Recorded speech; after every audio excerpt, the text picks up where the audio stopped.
The moon, our closest celestial neighbor. As it orbits the Earth, it exerts an irresistible force that causes oceans to gravitate in its direction. To many, the full moon is a beacon of evil, a call to madness. Killers and strange beasts are said to lurk in the shadows cast by its eerie glow.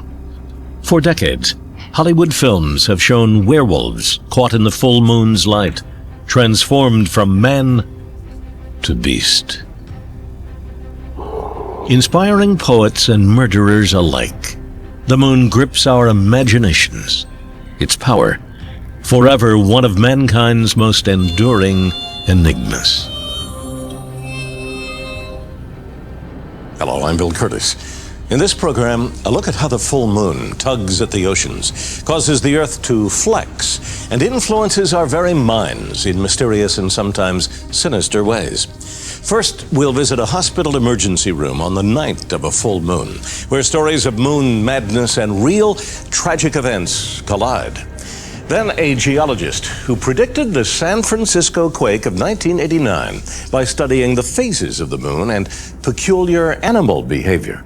And finally, we'll examine the story of a man from the 17th century who claimed a werewolf ritual made him a murderer and a cannibal. Does the moon truly influence our lives in a way that is beyond our control? Or is it just a primal myth that will remain unexplained?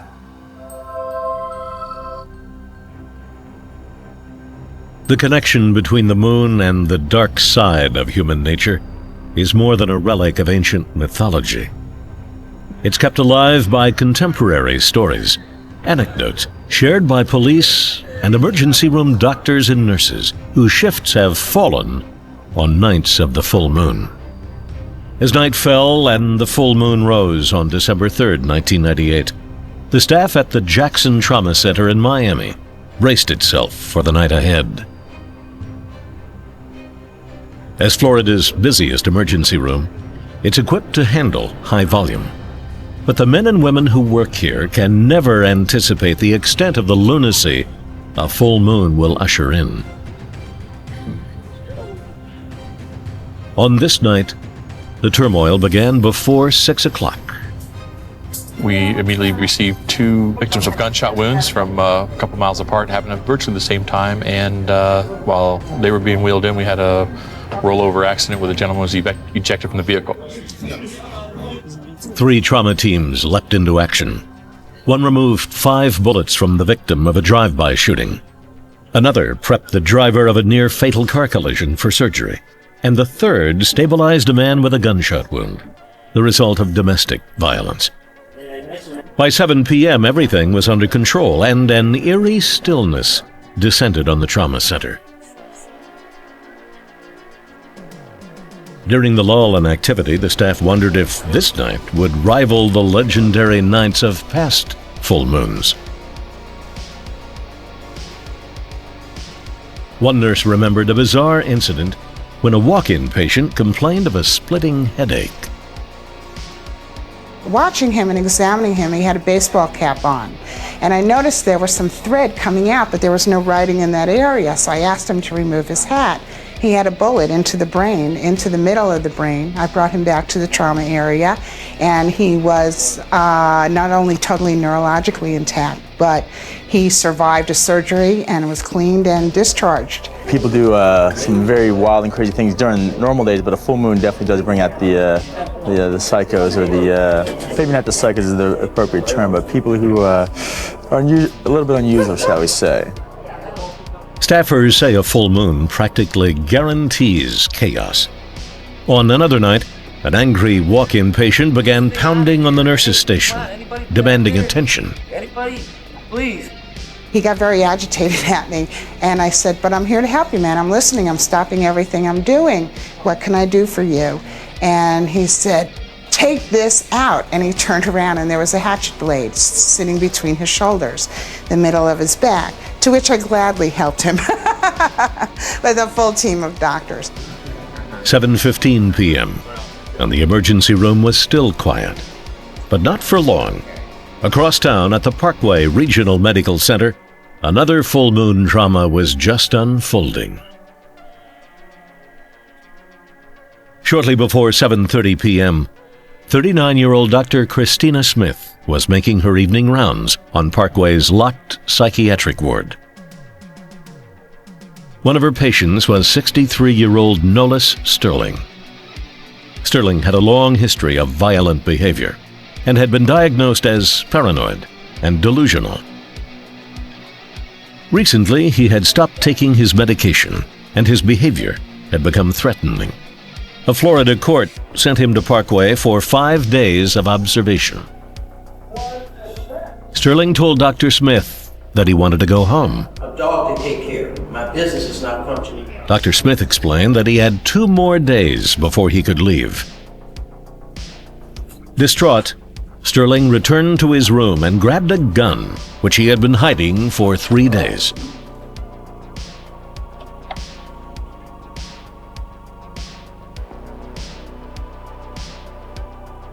He rushed toward the nurse's station, weapon in hand, and started shouting at Dr. Smith. I told you I want to go home. She tried to reason with him, but Sterling wouldn't listen. He fired 2 shots, hitting her in the chest and side. I want to go home. 2 counselors in the next room heard the shots and tried to stop him from fleeing. Dr. Smith lay crumpled on the floor, bleeding. At that moment, a police officer was coming up the elevator, escorting another patient into the hospital. The officer rushed over and managed to handcuff Sterling. I want to go home. I want to go home. I want to go home. Back at the Jackson Trauma Center, a police scanner alerted the staff to the shooting. We got another GSW coming. Did you hear that? There's another gunshot wound coming. Air rescue is going out to pick up the GSW. The staff was alerted to be ready for the arrival of critically wounded Dr. Smith. Within minutes, a helicopter carrying the victim flew towards Jackson Hospital, where its trauma team awaited the sound of chopper blades.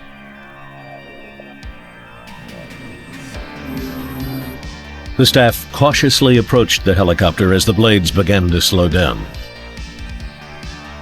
Dr. Smith was in full cardiac arrest. The medevac team continued chest compressions and life support as they rushed her down to the trauma center.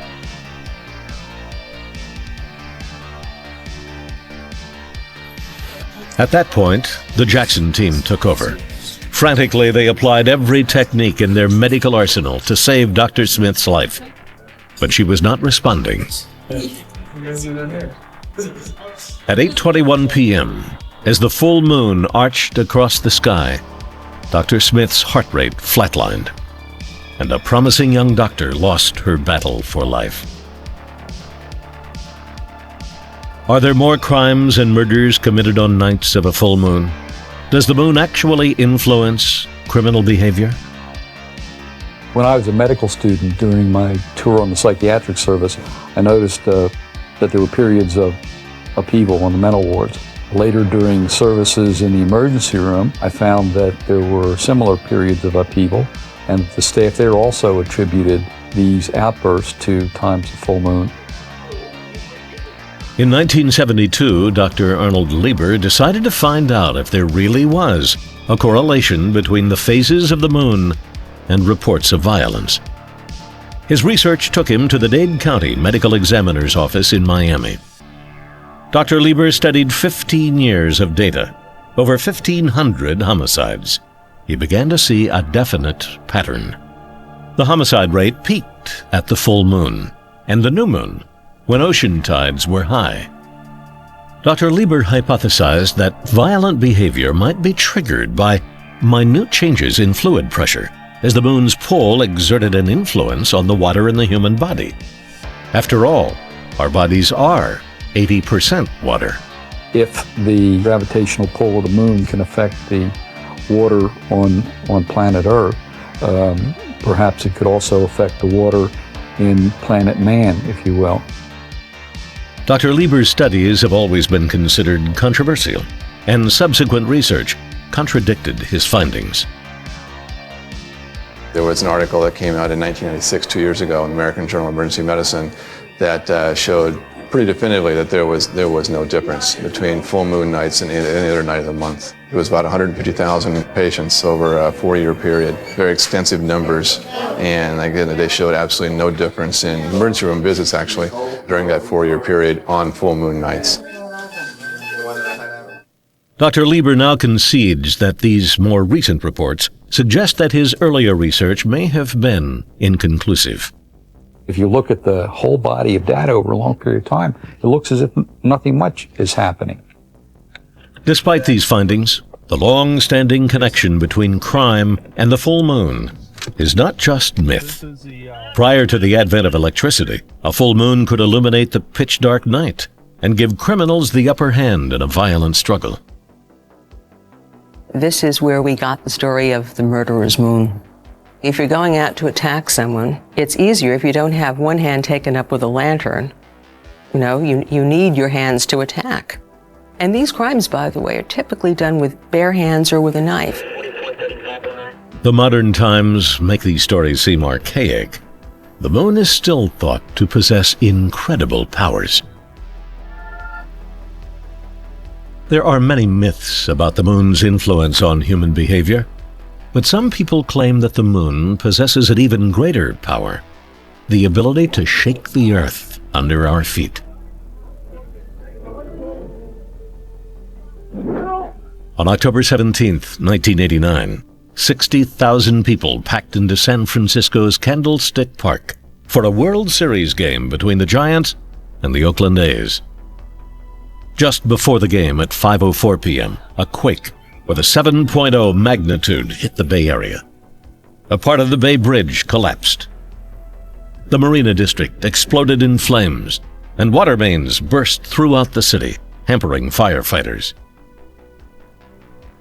Nearly 4,000 people were injured, and a total of 68 people were killed in the quake zone. The death toll might have been even higher if so many people hadn't been in the stadium or at home watching the game on television. The Bay Area was caught off guard, and its 6.5 million inhabitants were stunned. There were no apparent warning signs. At least one man, however, says he knew it was going to happen. And can't support earthquakes. Jim Birkeland predicted in early October that a quake would hit the Bay Area later that month. The former Sonoma County geologist believes that earthquakes can be triggered by the moon. His controversial theories are based on proven science. The gravitational pull of the moon does cause ocean tides. Birkeland believes these tides can trigger earthquakes. Other scientists do not agree with Birkeland, but that hasn't deterred him in the slightest. He claims that since 1974, he has successfully predicted 300 earthquakes.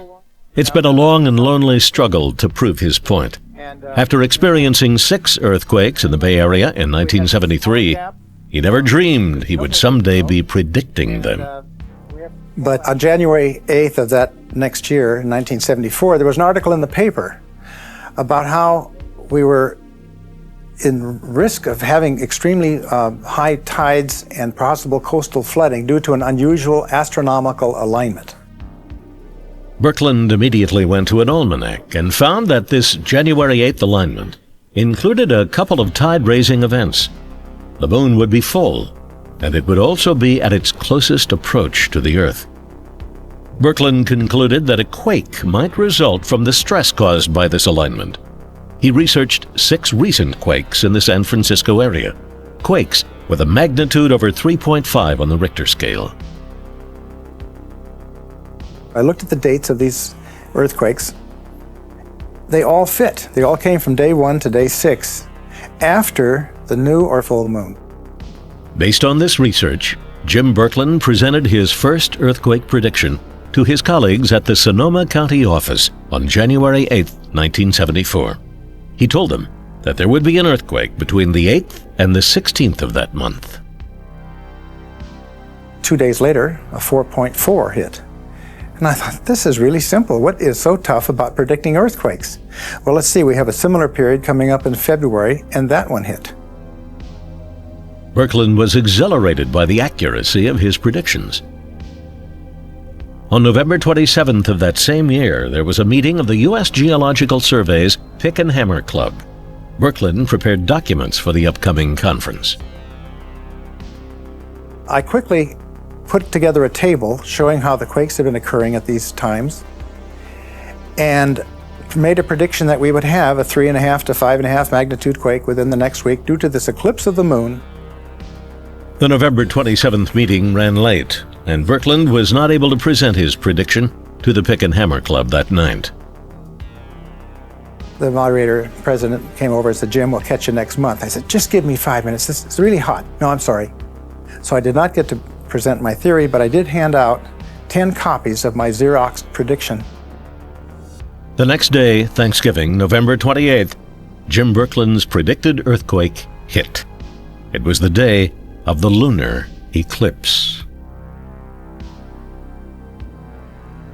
The 5.2 magnitude quake came rolling through Santa Clara Valley and felt in San Francisco and all around it. Birkeland's research identified what he terms seismic windows, windows of opportunity when the likelihood of an earthquake becomes extremely high. He claims these seismic windows open on the full moon and remain open for 8 days until the moon begins its swing out of alignment with the Earth again. Jim Birkeland began using his moon theory to make predictions which were published regularly in Bay Area newspapers.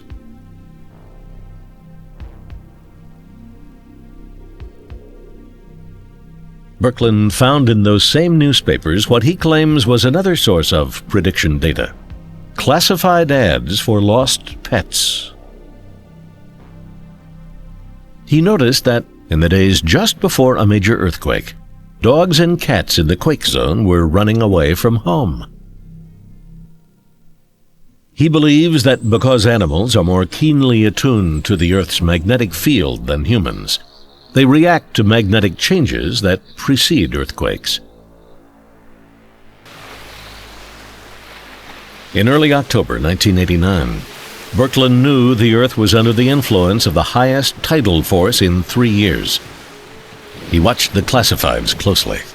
So when I saw the 27 missing cat ads and the 58 missing dog ads, I called the Gilroy Dispatch and upgraded my prediction to a 6.5 to 7 magnitude, upgraded my probability to 85%, which is as high as I've ever gone, and was, first time in my life I was a little nervous about a quake.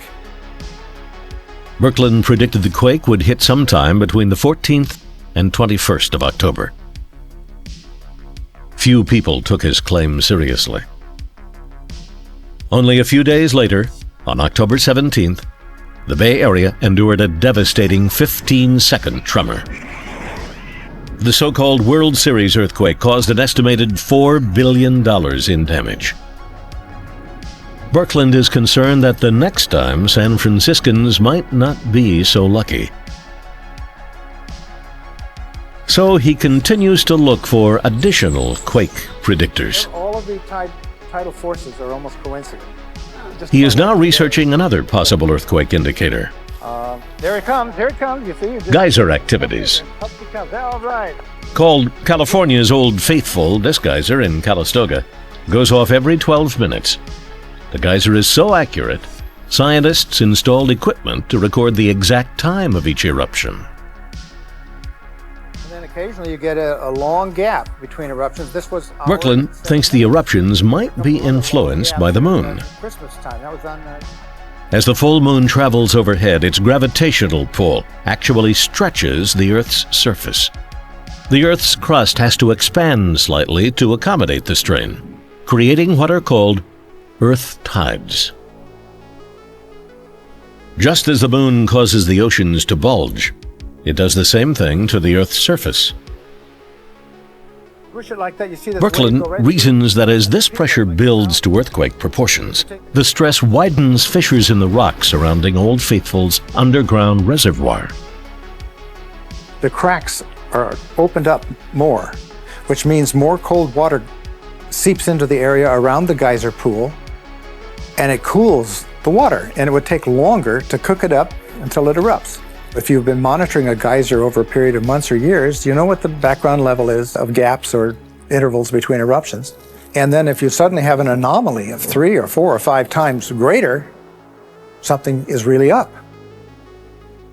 Birkeland contends that Old Faithful has helped him predict quakes many times.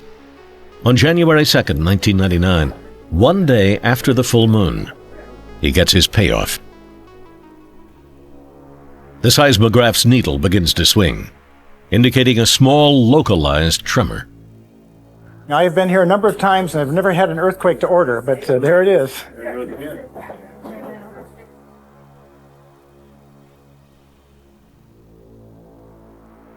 Do the phases of the moon have any bearing on earthquakes? Do earth tides cause seismic activity? In Southern California, we record about 20,000 earthquakes a year. So we have plenty of earthquakes to deal with to look and see whether those earthquakes are starting at the times when the tides are helping the earthquake to occur. And we cannot see any strong correlation between the tides and the earthquakes. In the 1970s, the U.S. Geological Survey built an observatory to study earth tides. Data is still being collected at the Scripps Institute in San Diego. What I'm standing in front of here is the record from an instrument we use to measure stretching in the earth, what we call strain. And what we're seeing here is the tides. Earth tides are measured by a series of laser devices that are extremely accurate. However, despite Jim Birkeland's anecdotal evidence, no correlation has ever been found between earth tides and earthquakes. It ought to be that tides cause earthquakes, or that earthquakes correlate with tides, that there are earthquakes at times of especially high tides, because tides are causing the earth to stretch. But it seems that that doesn't happen, and that must be telling us something about what is enough to cause rocks to fail. Rocks fail, that is, they shatter along fault lines deep inside the earth. This is the starting point of an earthquake, not on the surface of the earth where the earth tides occur.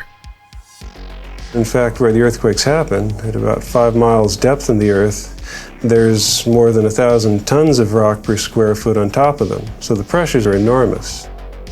Another fact contradicting Birkeland's tide theory is that regardless of the moon phase, earthquakes happen every day in California. Despite this overwhelming evidence, Jim Birkeland persists in his research.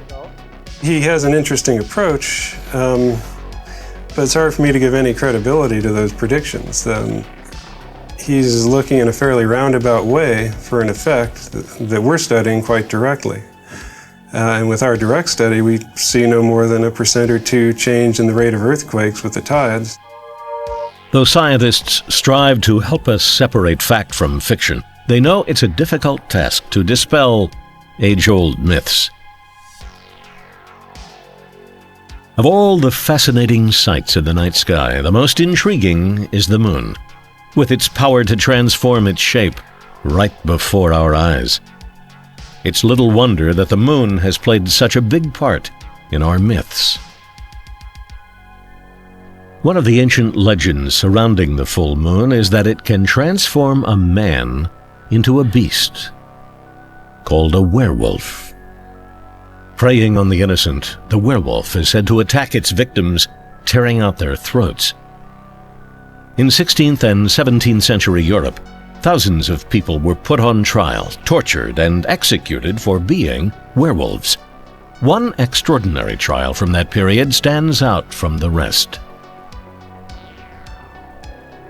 It's the story of a young man named Jean Grenier, who claimed to be a werewolf, and whose day in court would have historic implications. In 1603, Jean Grenier allegedly participated in a ritual to become a werewolf. Afterwards, he began a crime spree that included kidnapping, murder, and cannibalism. His tale unfolds in the south of France. Midsummer days are long, and the evenings balmy in that region. The full moon rises early, while the red sunset still tinges the sky.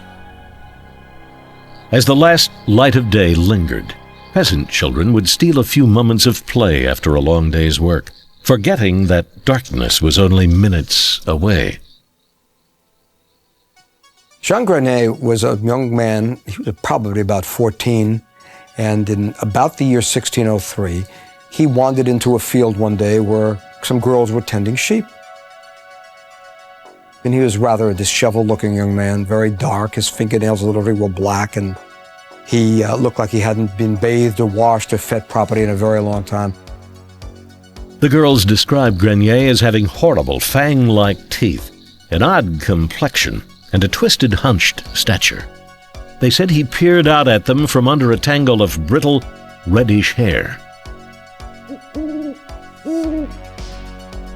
When Grenier got too close, the girls became frightened and fled. In another incident, a young girl named Marguerite also encountered Grenier near the edge of the woods. He tried to grab her, but she fought and escaped. Soon after, Grenier was hunted down and arrested. Jean Grenier was taken into custody, and he confessed readily that he had eaten any number of children, and that if he hadn't been scared off by one little girl who fought him, this young girl, Marguerite, he would have eaten her. Grenier was accused of being a werewolf and brought before a French court. There was very little doubt that he would be found guilty and put to death. After all, it was widely accepted fact that the full moon was capable of transforming a man into a savage beast. Europeans believed this because such legends had been handed down from ancient times. Lycanthropy, the technical word for werewolfery or shape-changing, goes back to an early mythological Greek king who tried to fool the great god Zeus by feeding him human flesh. This breach of taboo was detected by Zeus. The Greek king named Lycan paid the ultimate price for his treachery. Zeus transformed him, giving him the head of a wolf. Just the word wolf was enough to strike terror into the hearts of Europeans from prehistory through medieval times.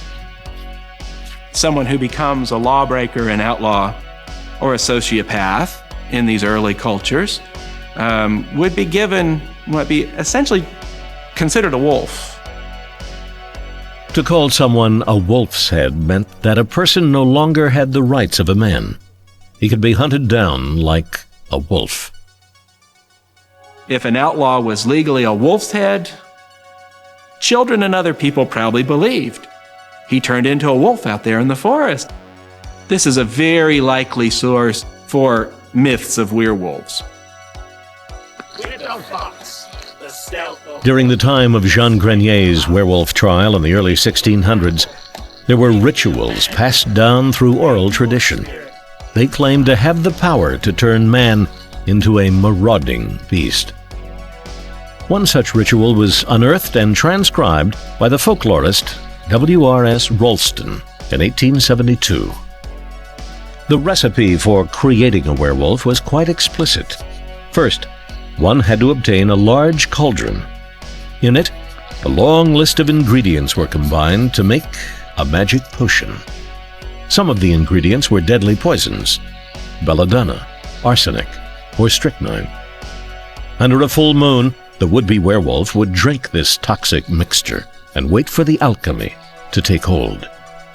The poisons, used in small enough quantities, would not kill, but they might have the effect of speeding up the heartbeat, dilating the eyes, as well as inducing severe muscle cramping, delirium, or hallucinations.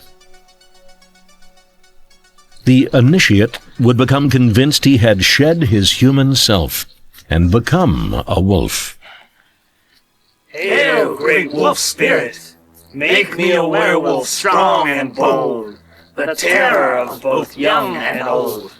It was this very ritual that Jean Grenier, the 17th century murderer and cannibal, was believed to have followed. In 1603, in the Heightened region of France, an extraordinary trial was underway. A 14-year-old boy, accused of being a werewolf, was charged with killing and eating countless young victims. At the trial, he admitted performing a ritual to turn himself into a beast. He told the court of meeting a dark man in the woods. Under the full moon, the man had given him a wolf pelt to wear and a salve to rub on his skin, which Grenier claimed changed him into a werewolf. Grenier went on to give detailed descriptions of his crimes. He even claimed to have stolen a baby from its cradle. He confessed that all of his victims met the same horrible fate. First he killed them, then he ate them. He'd leave virtually nothing left of them. And they would ask him why, because he said, I'm a wolf, I'm a werewolf. The locations and circumstances Grenier provided in his confession coincided with the disappearances of young children in the town and its surrounding area. There was no question that there were children who had been mutilated and killed. Of course, you would think, as in all of the hundreds of cases previous to Jean Grenier, he would have been summarily tortured and executed. However, something unprecedented happened in that French courtroom. Court officials presented an argument we would all recognize today, that Grenier was himself a victim. There was a remarkable defense. And what happened is, the officials stood up and said, you know, something is terribly wrong here. This boy is not a werewolf. You can see this is the sign of a boy, a child who never had a proper upbringing. He had a father who was abusive. He was beaten, and he was left to wander the countryside to beg. It sounds so much in a way like our own times, where we say society in a way is responsible. Grenier did not get the death sentence. Instead, he was incarcerated in a monastery in Bordeaux, where he died a few years later. The trauma Grenier had suffered as a child made complete rehabilitation impossible. He was visited several years later, shortly before his death. He could barely recognize even the simplest suggestion. He could not even follow the simplest order or rule. He was stunted in growth. His appearance was dreadful. His fingernails remained black. He was totally disoriented. Today, clearly, we would call him psychotic. The mercy of the French court had failed to save Grenier. But for the first time, there was a dramatic shift in attitude toward someone accused of being a werewolf. Grenier's trial helped the people of Heightened step into the modern world, leaving behind age-old superstitions about werewolfery and the power of the moon.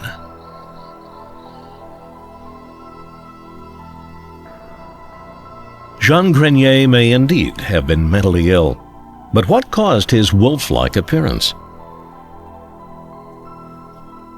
Is there a scientific explanation for his abnormal and frightening physical characteristics? Dr. Ronald Socker, a hematologist at Georgetown University Hospital, read an account of the Grenier case and believes there was a biological cause for Grenier's condition, a disease called porphyria.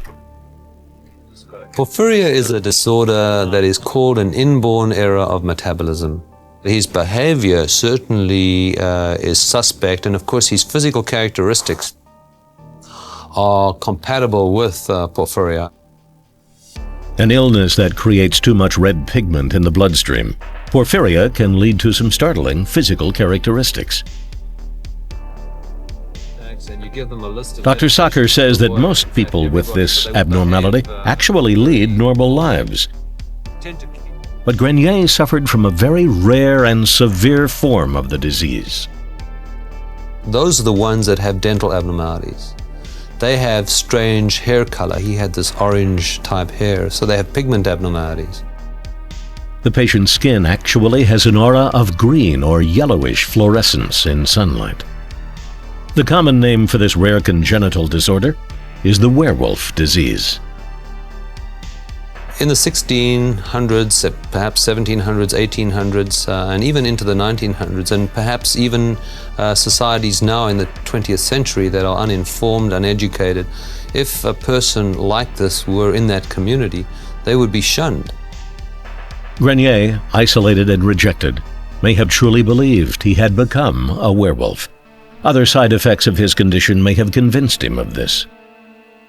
There are certain disorders that, or cravings that people have. I think one of the obvious cravings that we know about is children who are iron deficient have cravings to eat dirt and eat clay. The disorder Grenier suffered from may have caused a strong craving for blood. People hospitalized for this condition today are given a blood derivative, hematin, to alleviate their symptoms, which can include sun sensitivity, muscle spasms, and severe abdominal pain. Dr. Sacher believes this might explain Grenier's cannibalism. Something motivated him, something perhaps very instinctive, to get blood or blood tissue, which would alleviate some of the symptoms that he might have. Though Grenier's condition would certainly not have been understood during his lifetime, he was not condemned to death for werewolfery. His life was spared by enlightened officials who viewed him not as a beast, but as a troubled man. Yet the myth of the moon's power to change man into predator still lives on in some modern minds. The werewolf legend has endured into the modern era. It frightens and delights each new generation, with images of men transforming into savage beasts. Today, science has solved the puzzle of so-called werewolves, but the werewolf myth has also invaded the modern mind in disturbing ways. There is a psychiatric condition called lycanthropy. Its name derived from the ancient description of a werewolf. It is a mental condition in which a person believes he or she is becoming a wolf. These cases are extremely rare. In one 12-year study involving 5,000 psychiatric cases, only 2 patients were diagnosed as true lycanthropes. One of these cases was reported in the American Journal of Psychiatry in October of 1977. The article describes a 49-year-old suburban housewife in an unfulfilled marriage. She became obsessed with wolves, fantasizing about them by day and dreaming about them at night. She visited graveyards after dark and wandered for hours on end in the forest. She believed she was becoming a werewolf. The woman's mental state continued to deteriorate. At a family gathering, she tore off her clothes and got down on all fours and began growling like a wolf. The episode lasted 20 minutes. Her family was terrified. The following night, at home in bed, her husband said she began to growl and tear at the bedclothes with her teeth. The woman was soon admitted to a psychiatric hospital to be treated for lycanthropy. She believed that she was a different species. That's typical of the general syndrome, where humans, who in fact, of course, remain humans, begin to behave in ways that they think these animals behave, which could include howling and growling. The woman's belief that she was a werewolf was unshakable. During the early part of her hospitalization, she claimed that at night she turned into a wolf with claws and fangs. Then at daybreak, she became human again. When she looked into a mirror, she believed that the nightmare of being half human and half animal was reflected in her eyes. She told her doctors that one of her eyes looked frightened, while the other looked like the eye of a wolf that wanted to kill. It's a kind of cognitive errors. They are thinking differently about themselves and the world than most people do. And if they have this misperception, then they would believe that they are falsely this particular kind of animal. Under psychiatric care, she soon began to recover. However, near the completion of her treatment, the moon became full, and she had a relapse. She confessed to her doctors that she would keep on searching for what she lacked in her marriage, and she would haunt graveyards until she found a tall, dark, and hairy man. These rare lycanthropes may well be the modern-day incarnation of the werewolf, and their delusions can become deadly. They've been known to murder, to torture people, and then cannibalize. So that can be a result, and the claim is that they believe that they're a werewolf and that this would be more appropriate behavior for a werewolf than for a human. The behavior of these psychiatric patients seems to mirror the age-old myth. The sudden transformation under the moon may be a metaphor for the mental illness overtaking the individual.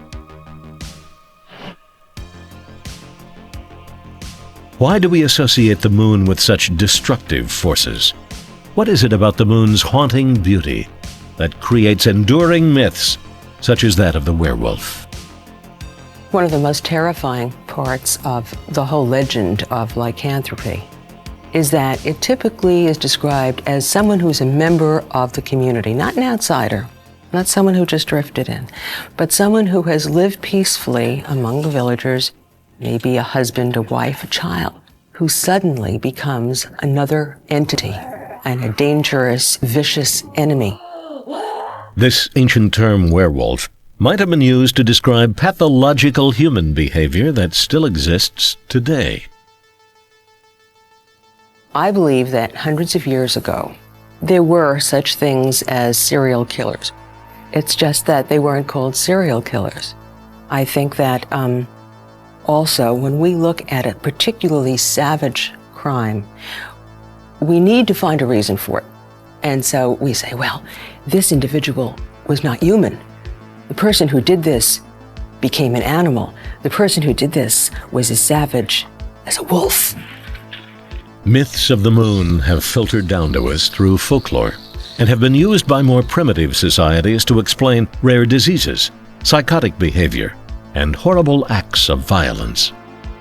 One of the main reasons why werewolf folklore and lunar folklore intersect is because the moon is a shapeshifter.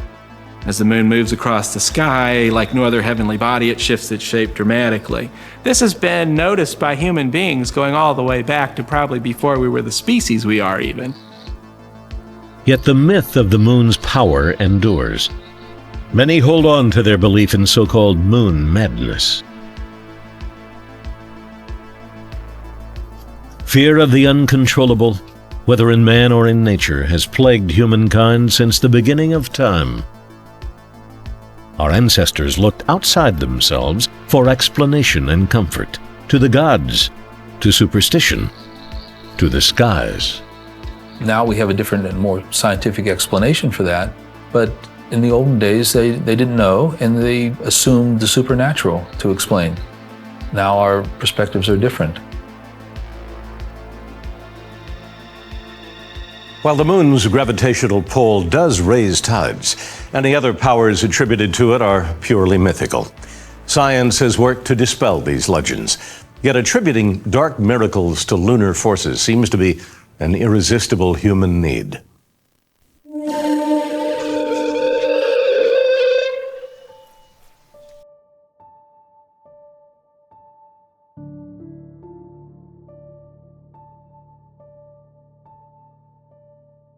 This is just a quick reminder to subscribe.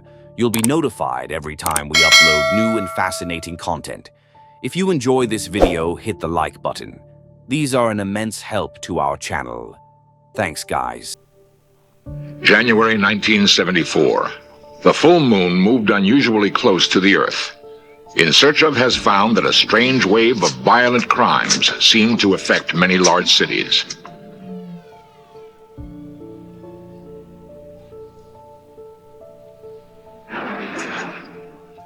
Moon madness has long been a persistent myth, which scientists are now investigating with computer technology.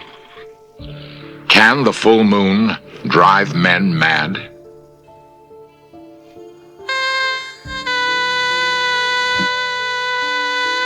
We have always feared the night and strange creatures that prowl by the light of the moon. Shakespeare said it best. It is the very error of the moon. She comes more near the earth than is her wont, and drives men mad. The Latin word for moon is luna, which is the root for our word lunatic, meaning moonstruck. And we've tried to contain our fear of the moon's powers in old legends. Many of these myths tell of the moon changing men into animals. One story in particular seems to haunt the collective unconscious of all humanity. The story is so persistent, it must resonate with our basic biological drives. Found all over Europe, Asia, and among many American Indian tribes, the tale is best told in an old German nursery rhyme. My child, take heed, be pure at heart, and say your prayers by night, or you may become a cursed wolf when the moon is full and bright.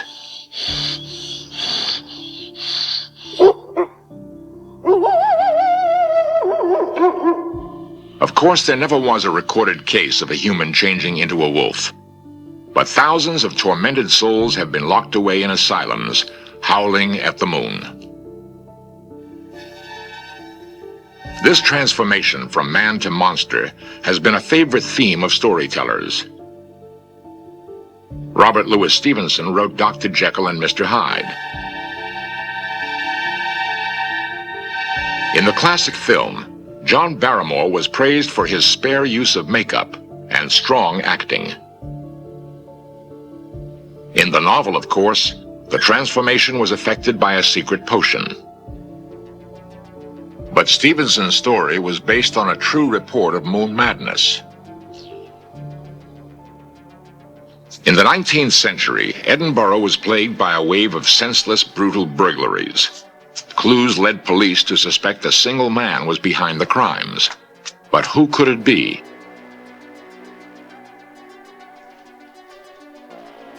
The last person to suspect was William Brodie, a deacon of the Cabinet Makers Guild, a church elder, and stalwart community leader. Police hesitated to even bother this respected, hard-working man. They reminded him to be on the lookout at the next full moon. The unknown Edinburgh criminal seemed to favor those nights. William Brodie was a classic case of multiple personality. In one body, two souls seemed to compete for dominance. The decent, hard-working artisan could normally maintain control, except at nights of the full moon.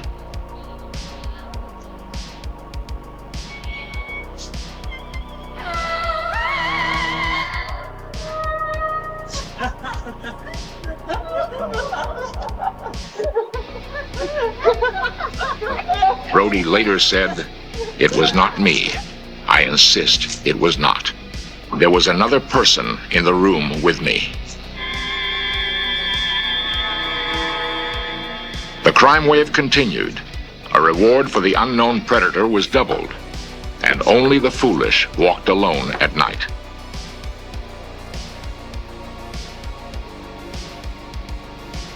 Finally, acting on an anonymous tip, police staked out Brodie's shop.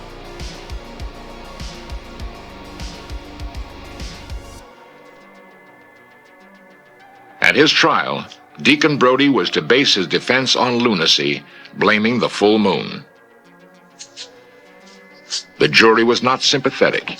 He was promptly hanged. Miami psychiatrist Arnold Lieber is author of the book The Lunar Effect. His investigations into moon madness have stirred an ongoing scientific controversy. As a medical student, when I was doing my rotation on the psychiatric wards at the University of Miami Medical School, I noticed a rather interesting situation. I walked into the nursing station and said, "Hey, look what's going on out there. The natives are really restless tonight. What's happening?" The nurses and attendants laughed and jokingly told me, well, it's time of full moon. They always go crazy when it's like this. It was at that point that I decided, hey, we ought to take a look at this. Maybe there's something to it and maybe there's not. If there isn't anything to it, why don't we design a study that will prove that it's malarkey?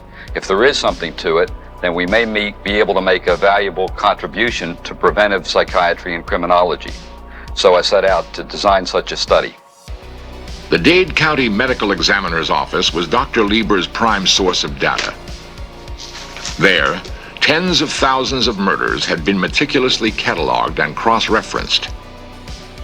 What we did was to examine the murders in Dade County, Florida over a 15-year period in relation to the moon phase cycle.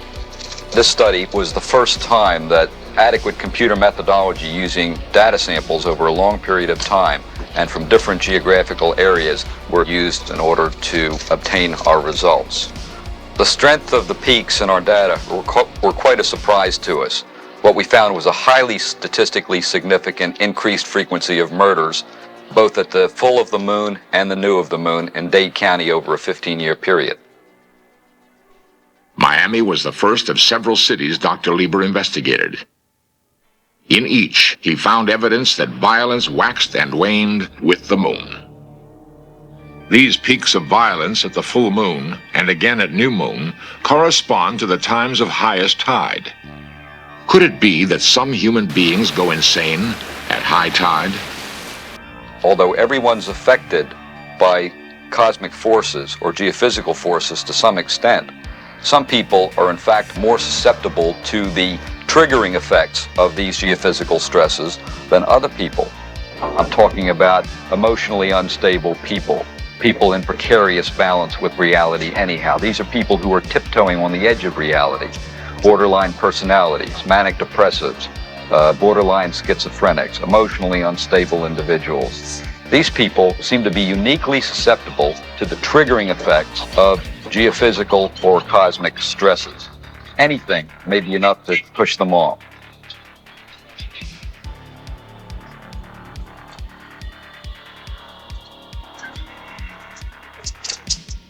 These people ought to know about this because there are certain ways that they can protect themselves from the effects.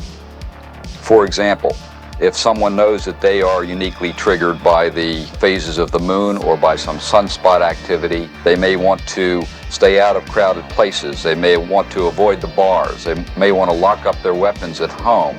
With this knowledge, police, fire rescue, and hospital emergency room people can prepare themselves for especially heavy loads during these times. They can lay on more people. They can expect heavier patient loads, and they can be prepared and therefore be in a position to protect life and limb. Based on his theory of biological tides, Dr. Lieber suspected that January 1974 should be a period of extreme danger. He issued a warning to authorities. Well, we're having an interesting coincidence of cosmic cycles coming up in about 2 weeks. There's going to be a full moon, a lunar perigee, and an eclipse. And this would be one of the times that we would predict an increase in the murder frequency and also in the qualitative nature, the bizarre type of sex-related murders that we've been having in the other 2 times that we pegged this. The first week in January, arson went on the upswing. Several cities reported a strange wave of fires and accidents.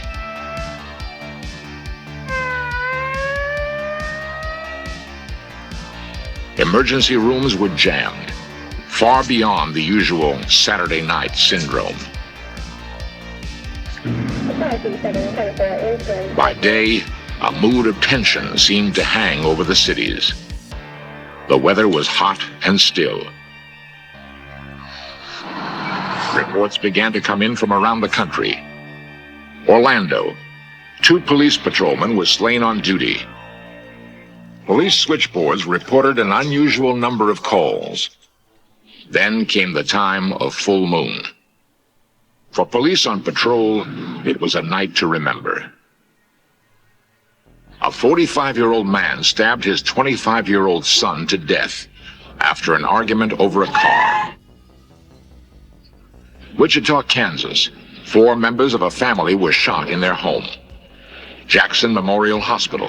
A medical resident was bound, beaten, and strangled. In Miami alone, the murder rate jumped to 3 times normal.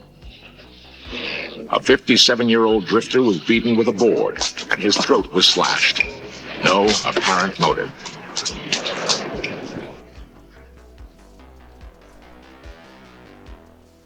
For 3 weeks, violent outbreaks continued across the nation. This was more than enough proof for Dr. Lieber. He considered his theory valid.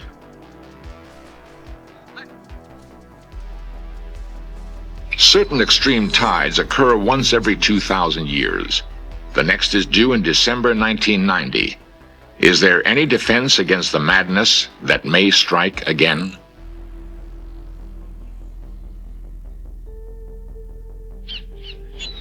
Twice a day, the ocean rises and falls about 4 feet, pulled by the gravitational force of the moon. Many scientists think that life began down in the depths of the sea. Ancestors of these creatures were lured to the shore and stranded there at low tide. Most died. A handful evolved into amphibians, into animals, ultimately into us.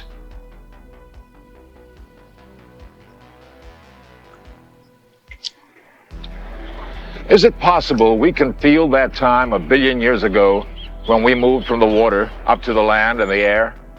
Our bodies are still 75% water, the same salt water. If the vast ocean could be pulled toward the beckoning moon, could we also be at the mercy of her gravity? This theory of biotides has been received with skepticism by many scientists. Chief amongst them, George Abel, professor of astronomy at UCLA. The moon is the Earth's nearest astronomical neighbor. Its distance is only 30 times its own diameter. And it's because the moon is so near that it can have an important effect on producing tides. The moon pulls on the side of the Earth nearest it more strongly than it pulls on the side away from the moon, and that tries to stretch the Earth a bit into a football shape. The Earth actually distorts about 8 inches. But I emphasize that tides are only important because they're acting over the entire 8,000-mile diameter of the Earth. It depends on the distance over which they act. A 6-foot man is nothing in comparison. The moon can lower a man's weight by at most 1/100th of a gram, like a mosquito on his shoulder. And the effect of tides on the fluids of a person's body are 30 trillion times less than the weight of those same fluids. It's absolutely impossible that the biological tides can have any effect on human beings. Indeed, the tidal force exerted on me by this globe of the Earth is thousands of times stronger than the tides exerted on me by the moon. If tidal forces are too weak to influence human behavior, why then have we always felt the moon could affect us so strongly? For thousands of years, ancient peoples tried to solve that mystery. Many temples have been found to be computers in stone, designed to predict lunar phases and eclipses. Is it possible we remember a time when the moon may have triggered another step in evolution, the emergence of the first humans? In small family groups, they roamed the belt, eking out a bare existence. It was a night of full moon, and they felt an instinct to take to the hunt. That moment is recreated here. They had moved down from the trees. They had given up grubbing for roots and were beginning to hunt other animals, rich in protein. With a hungry family waiting, the hunter knew this was no game. It was life or death. When the moon was full, he could see to track the skittish prey.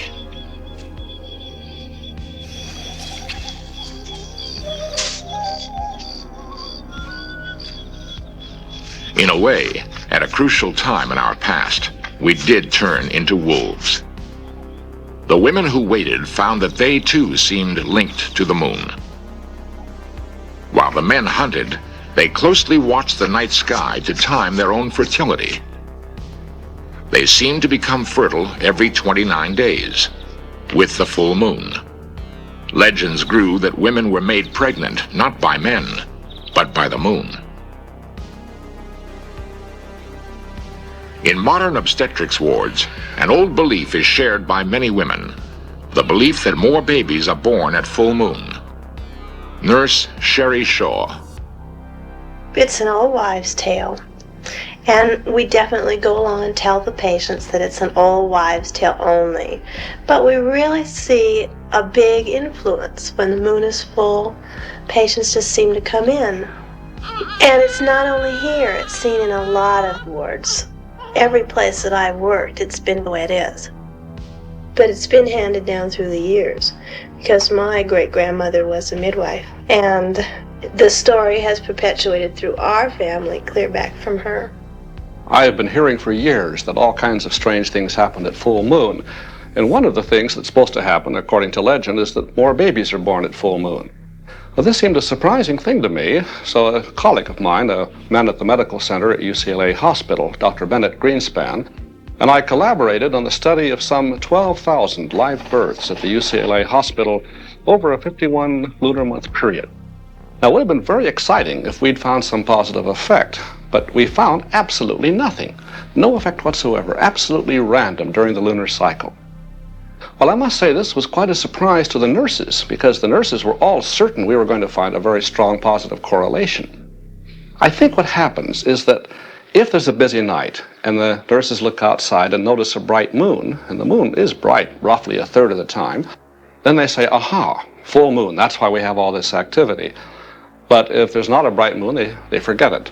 It may be a bit like dreams that come true. If a dream does come true, you remember it. But the vast majority of times where it doesn't, you tend to forget. What then of the flurries of violence and insanity reported at full moon, correlated by statistical studies? Among scientists, widely varying claims have been made. In any data sample, there are always random fluctuations. For example, if you study homicides against the lunar cycle, you're going to get peaks at certain dates, always. And sometimes they may just happen to occur near full or new moon. But that doesn't mean anything. One has to replicate such a result by many repeated experiments. In the case of Lieber's experiments, he found peaks in one case at full and new moon, or near new moon, but he found slightly different peaks in a different sample and a larger peak at third quarter than at new moon. And other people who have tried to replicate his observations find it impossible to do so.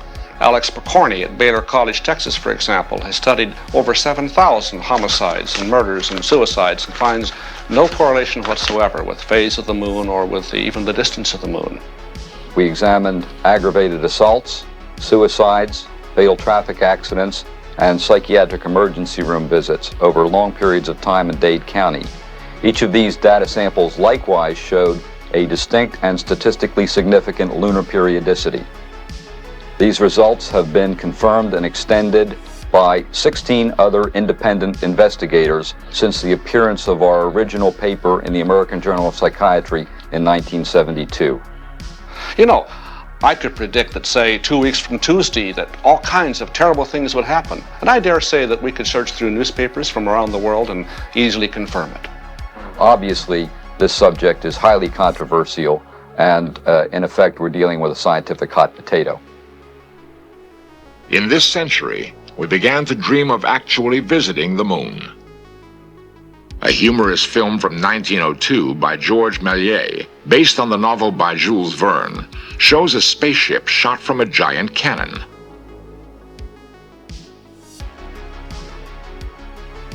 Méliès predicted that such a journey could have dire consequences, and he showed the moon as a demonic face.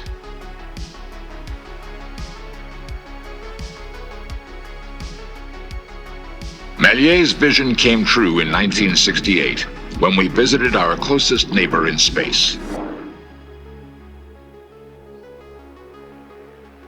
For one brief moment, we learned to fly through the heavens like angels, leaving behind on Earth our violence, our irrational impulses, leaving behind stubborn territorial instincts we inherited from the apes.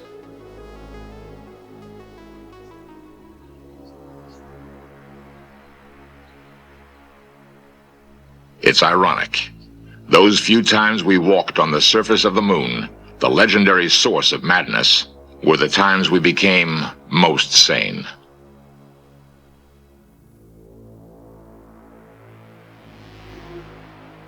Greeks and Romans worshipped Diana as the goddess of the moon.